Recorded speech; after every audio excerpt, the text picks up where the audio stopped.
Assalamualaikum warahmatullahi wabarakatuh. Selamat datang di channel YouTube Kisah Sahabat, kisah Islami penuh inspirasi.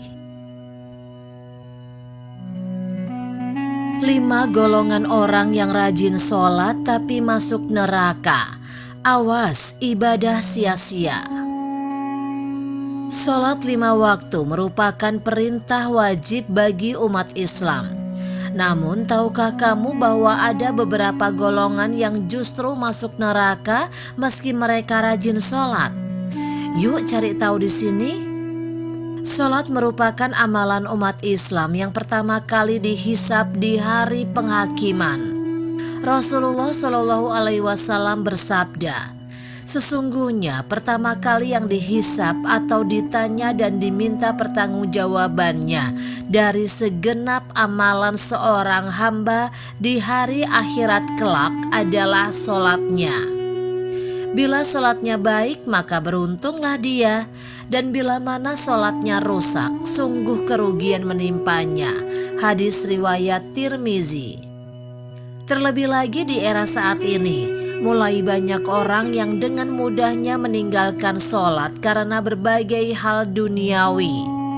Padahal orang yang sholat pun belum tentu bisa masuk ke dalam surga.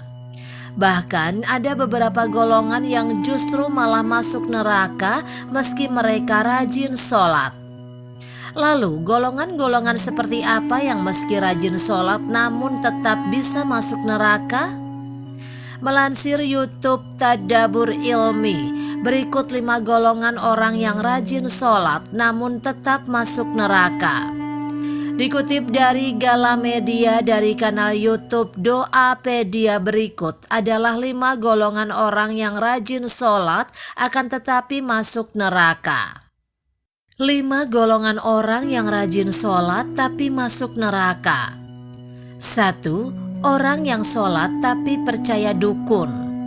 Golongan yang pertama ialah mereka yang sholat namun tetap percaya dengan dukun.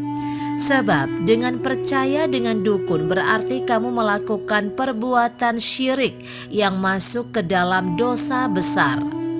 Rasulullah Shallallahu Alaihi Wasallam bersabda, barang siapa yang mendatangi tukang ramal atau dukun, kemudian dia membenarkan apa yang dikatakannya itu, maka sesungguhnya dia telah ingkar terhadap apa yang telah diturunkan kepada Nabi Muhammad SAW. Hadis riwayat Abu Dawud, At-Tirmidzi dan Ibnu Majah. 2. Orang yang sholat tapi suka bergunjing. Allah Subhanahu wa Ta'ala berfirman dalam Al-Quran surat Al-Muddatsir ayat 41 hingga 48 yang artinya, apakah yang memasukkan kamu ke dalam sahar neraka?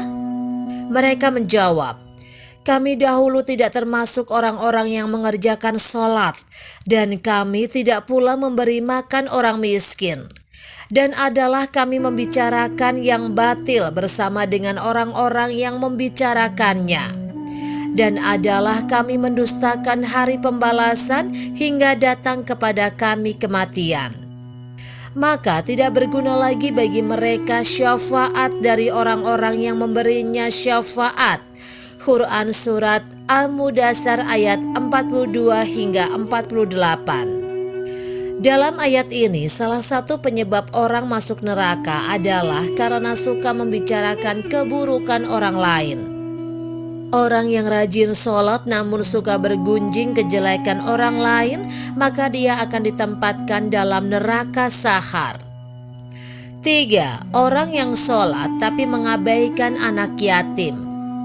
Orang yang sholat tapi mengabaikan anak yatim masuk ke dalam golongan orang-orang yang mendustakan agama.